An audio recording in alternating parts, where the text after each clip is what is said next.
ان الحمد للہ والصلاۃ والسلام علی رسول اللہ اما بعد۔ محترم ناظرین اور معزز سامعین، قربانی کے ایام قریب آ رہے ہیں اور کچھ مسائل بعض لوگوں کی طرف سے ایسے آتے ہیں جو قرآن و سنت کے منافی ہوتے ہیں، تو ہم اصلاح کی غرض سے کسی پر تنقید کرنا یا کسی کی پگڑی اچھالنا یا کسی کی مخالفت کرنا یہ ہمارا مقصود نہیں ہے۔ یہ اللہ رب العزت بہتر جانتا ہے کہ ہمارا مقصد صرف اور صرف اصلاح ہے، تاکہ لوگوں کے عقائد و اعمال کی اصلاح ہو، قرآن و سنت کی جو تعلیمات ہیں وہ ہم لوگوں تک پہنچائیں۔ اگر کسی سے کوئی غلطی ہوئی ہے تو ہم اچھے طریقے سے اس کی اصلاح کر دیں۔ تو قربانی کے حوالے سے جب بات ہوتی ہے تو قربانی کے جانور میں کہا جاتا ہے کہ 7 چیزیں جو ہیں وہ حرام ہیں، 7 اعضاء حرام ہیں، اور یہ فقہ حنفی کے حوالے سے بات کی جاتی ہے۔ مولانا الیاس گھمن صاحب نے بھی، میں نے ان کی ایک ویڈیو دیکھی، انہوں نے کہا کہ یہ 7 چیزیں جو ہے وہ حرام ہیں ایک حلال جانور میں۔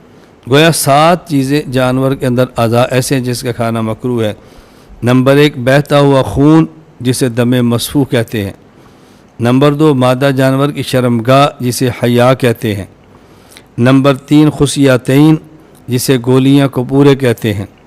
نمبر 4 حدود جانور کے مختلف اعضاء میں پائی جانے والی گلٹی جسے غد کہتے ہیں۔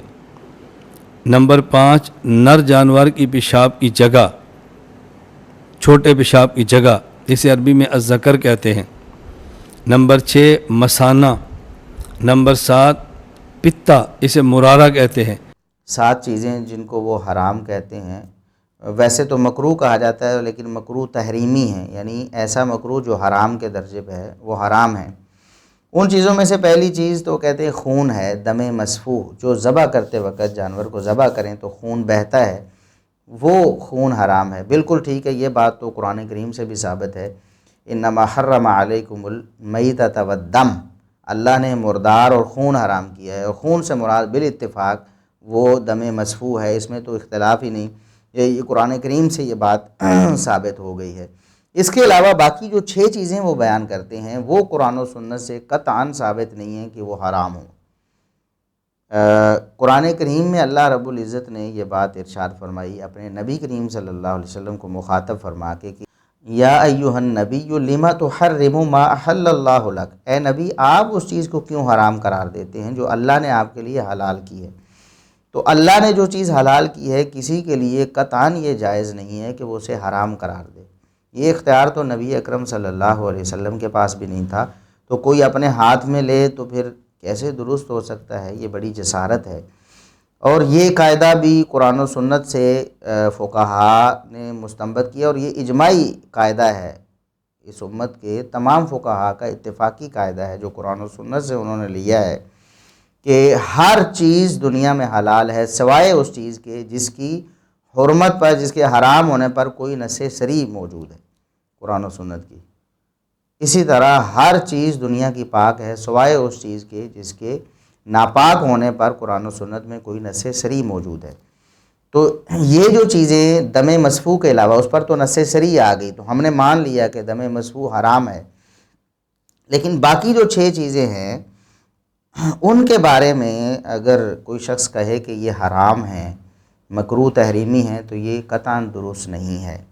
وہ چیزیں کون کون سی ہیں وہ مولانا الیاس گھمن صاحب نے بیان کی ہیں۔ تو اس حوالے سے مولانا الیاس گھمن صاحب نے کہا کہ ہمارے ahnafmedia.com پہ دلائل موجود ہیں۔ تو یہ میں نے وہ آپ کی خدمت میں عرض کیا ہے۔ باقی اس پر جو دلائل ہیں وہ مستقل ہماری فائل فضائل و مسائل قربانی میں موجود ہے، ahnafmedia.com ویب سائٹ پہ دیکھ لیں۔ جب ہم نے وہاں رجوع کیا تو وہاں ایک روایت پیش کی گئی تھی مجاہد بن جبر المکی تابعی رحمہ اللہ تعالیٰ کے حوالے سے۔ اب اس روایت کی جو حقیقت ہم آپ کے سامنے رکھ دیتے ہیں، اور آپ خود غور کر لیں کہ کیا اس روایت کی بنا پر اللہ کی حلال کردہ کسی چیز کو حرام قرار دیا جا سکتا ہے؟ تو مجاہد بن جبر مکی سے 2 طرح کی روایت ہے۔ یہ جو روایت ہے 2 طرح کی ہے، سنن کبریٰ بہقی میں ہی، اور وہاں بھی حوالہ گھمن صاحب کی ویب سائٹ پہ یہی دیا گیا سنن کبریٰ بہقی کا۔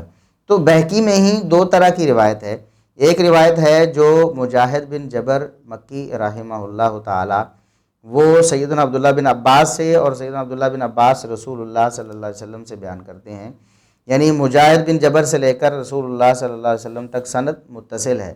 مجاہد بن جبر اپنے استاد عبداللہ بن عباس سے، اور عبداللہ بن عباس رسول اللہ صلی اللہ علیہ وسلم سے بیان کرتے ہیں۔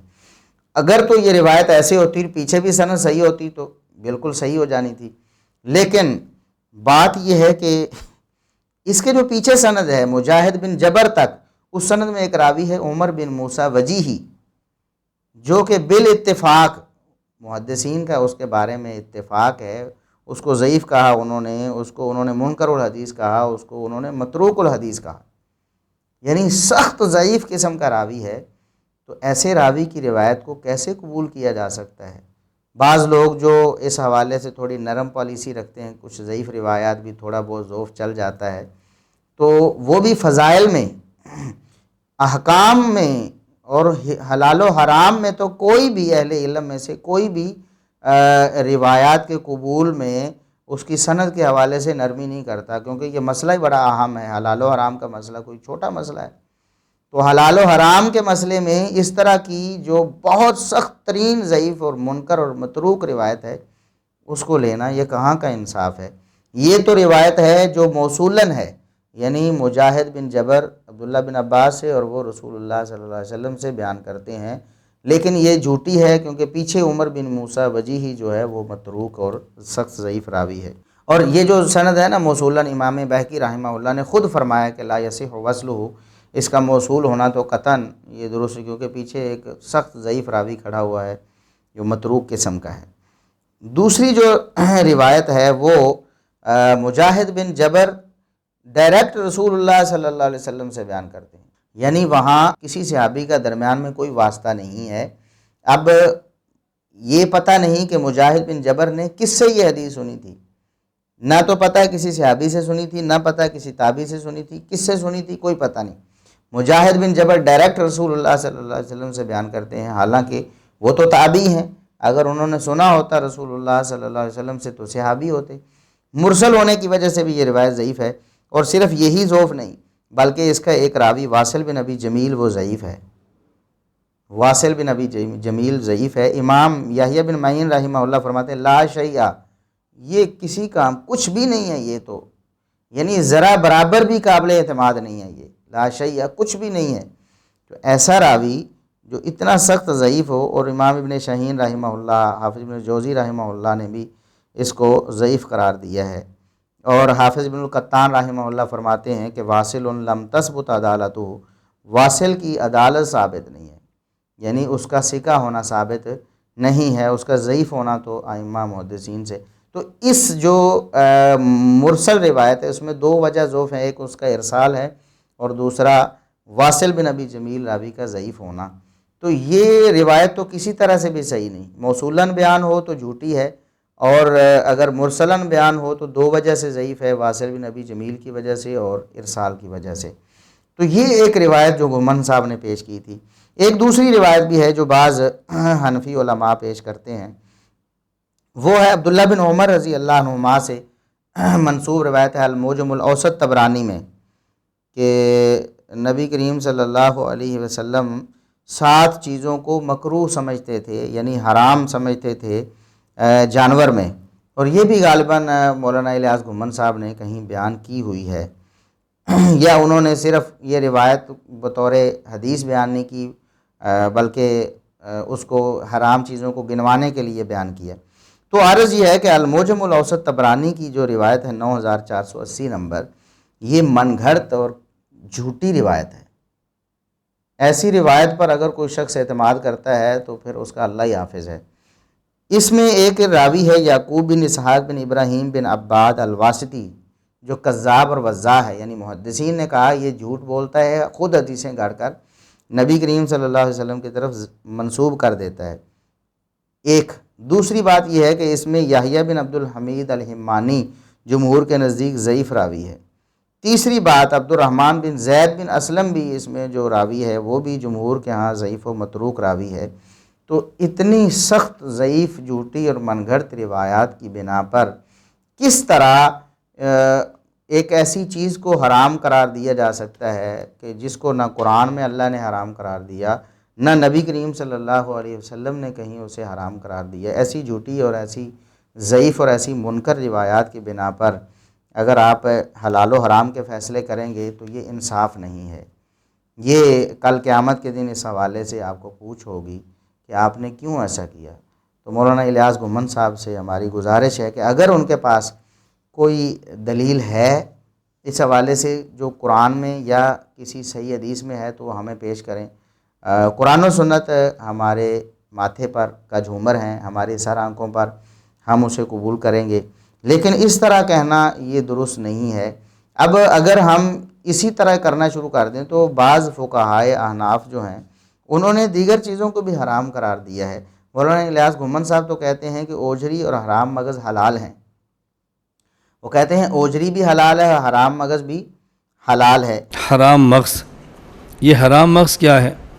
حرام مغز جانور کی ریڑھ کی ہڈی کے اندر سفید رنگ کا گودا جو لمبے دھاگے کی شکل میں ہوتا ہے۔ اب لوگ سمجھتے ہیں چونکہ اس کا نام حرام مغز ہے لہذا کھانا حرام ہے، تو یہ حرام مغز یہ نہیں کہ اس کا کھانا حرام ہے، اس کا مطلب جب تک جانور کا گوشت ٹھنڈا نہ ہو جائے اس کو نکالنا ٹھیک نہیں ہے۔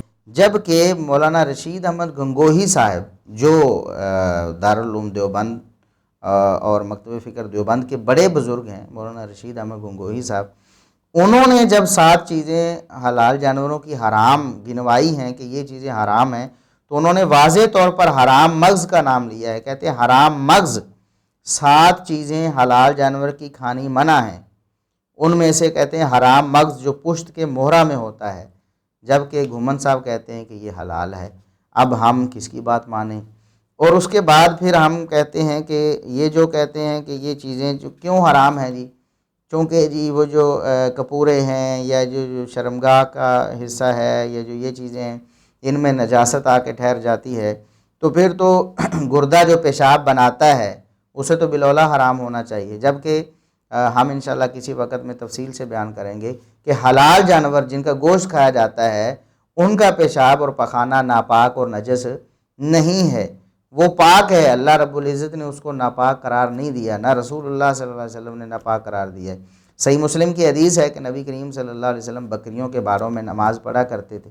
آپ سے پوچھا گیا، آپ نے اجازت دی بکریوں کے باروں میں نماز پڑھ لیں، بکریوں کے باروں میں کیا ان کا پیشاب اور ان کی مینگنیاں نہیں ہوتی؟ پھر کیا نبی کریم صلی اللہ علیہ وسلم نے اس کی اجازت دے کر نعوذ باللہ غلط کیا؟ جب درست کیا اور نماز ہوتی ہے تو پھر اس کا مطلب یہ ہے کہ یہ ناپاک نہیں ہے۔ ہمیں کوئی اختیار نہیں کہ ہم کسی چیز کو پاک کو ناپاک قرار دیتے رہیں، حلال کو حرام قرار دیتے رہیں اور بغیر دلیل کے۔ یہاں پر مولانا جو احمد رضا خان بریلوی صاحب ہیں جو اعلیٰ حضرت ہیں ہمارے بریلوی بھائیوں کے، انہوں نے یہ بات صاف طور پر لکھ دی کہ یہ جو دم مسفوح ہے اس کو تو قرآن نے حرام کیا ہے، اس کو تو قرآن نے حرام کیا ہے۔ باقی چیزیں کہتے ہیں کہ ہم نے انہیں مکروہ سمجھا ہے، ہمارے فقہا نے انہیں مکروہ سمجھا ہے، یعنی وہ صاف طور پر مان گئے ہیں کہ ان کے بارے میں ہمارے پاس کوئی دلیل صحیح نہیں ہے، بلکہ صرف ہمارا اپنا یا ہمارے بزرگوں کا یہ خیال تھا کہ یہ چیزیں حرام ہونی چاہیے۔ تو اللہ کے لیے ہماری گزارش یہ ہے کہ جب نبی کریم صلی اللہ علیہ وسلم کو اللہ نے یہ اختیار نہیں دیا کہ وہ اپنے خیال سے کسی چیز کو حرام قرار دے لیں تو کسی اور بزرگ کو کیسے یہ اختیار ہو سکتا ہے؟ اللہ رب العزت ہمیں قرآن و سنت کے مطابق اپنے عقائد و اعمال بنانے کی توفیق عطا فرمائے۔